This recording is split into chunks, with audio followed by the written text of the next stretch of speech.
Bonjour et bienvenue. Alors aujourd'hui, on va voir une façon simple de créer du contenu à blanc. Le contenu à blanc, c'est un contenu que l'on ne va pas publier en l'état.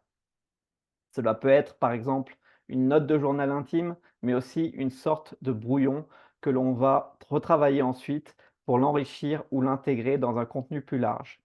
Donc la grande idée que j'applique personnellement, c'est de parler dans son téléphone. C'est utile, surtout quand on n'est pas écrivain comme moi et que l'on n'a pas l'habitude d'écrire. C'est plus facile de se parler à soi-même, comme si on voulait expliquer quelque chose à un ami ou encore à son enfant. C'est pour faire cela, il y a plusieurs solutions en fait. La première, c'est d'utiliser, Google Doc, ou un document texte et le bouton du microphone qui se trouve sur le clavier virtuel de votre, téléphone. En général, ça va déclencher une IA qui va faire, le texte. C'est ce qu'on appelle du speech to text. J'en avais parlé, dans d'autres contenus. Ça va créer le texte directement, ce qui peut être bien dans certains cas. L'embêtant de faire cela, c'est que des fois ça plante au milieu d'une phrase et on peut se perdre dans ses idées et du coup devoir recommencer la partie manquante. D'une manière générale, il ne faut surtout pas retoucher le texte quand on parle, dans le téléphone parce que, de toute façon l'IA ne crée pas la ponctuation ou alors il faut vraiment dire explicitement, la ponctuation du genre virgule, les points et cetera et donc ça peut faire un peu bizarre quand on n'a pas l'habitude, même si je pense il y en a, qui y arrivent très bien à faire, c'est un coup à prendre. Enfin voilà, c'est pas forcément, ce que je fais, mais c'est une première façon de faire. Ça peut être utile pour ébaucher, par exemple, des emails longs, d'une seule traite. Et la deuxième version, c'est un peu ce que j'utilise plutôt, c'est, de créer, le texte, en fait, d'une manière indirecte. Pour cela, utiliser une application de type dictaphone, voice recorder, en fait, sur son téléphone toujours et ainsi on va pouvoir se concentrer, sur ce qu'on dit, sans être, comment dire? Distrait par, le texte ou par le texte qui s'affiche. Et personnellement, pour réfléchir, j'aime bien marcher et quand je fais ça, ça me fait en général travailler certaines idées, trouver des combinaisons et cetera et beaucoup d'idées, sont venues en marchant.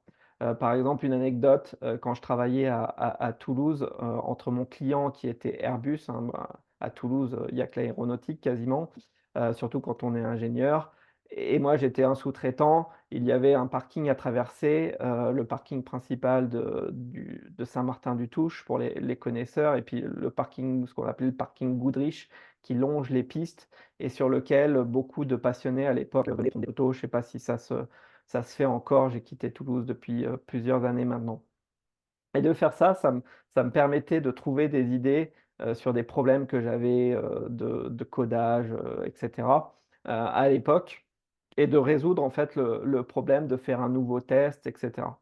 Donc la marche, ça fonctionne pour être créatif, ce n'est pas que, ce qu'on peut trouver dans les livres de développement personnel. Donc pour revenir au sujet, de parler dans son téléphone, donc du coup, vous enregistrez un fichier audio qu'il faut transcrire ensuite et pour faire ça, c'est comme vous voulez, il doit y avoir des applis web. Moi personnellement, j'ai un script Python, qui me fait ça. D'ailleurs en rafale sur un ensemble de fichiers, audio que je peux avoir créé au cours d'une séance de marche, au cours d'une journée.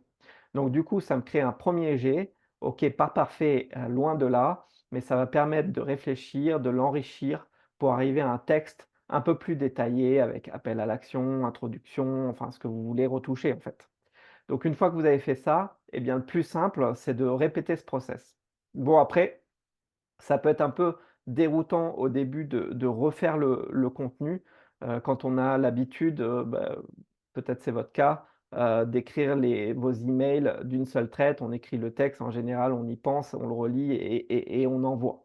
Mais en même temps, sur d'autres types de contenus du texte, sur un processus artistique, il faut bien dire que ça se fait pas la Joconde ne s'est pas fait, en une traite. Il y a eu des retouches et des retouches. Je suis pas un expert en art, mais j'imagine que ça se fait comme ça. Je suis plutôt ingénieur, rigoureux, peu créatif, donc vous voyez un peu le tableau, quoi.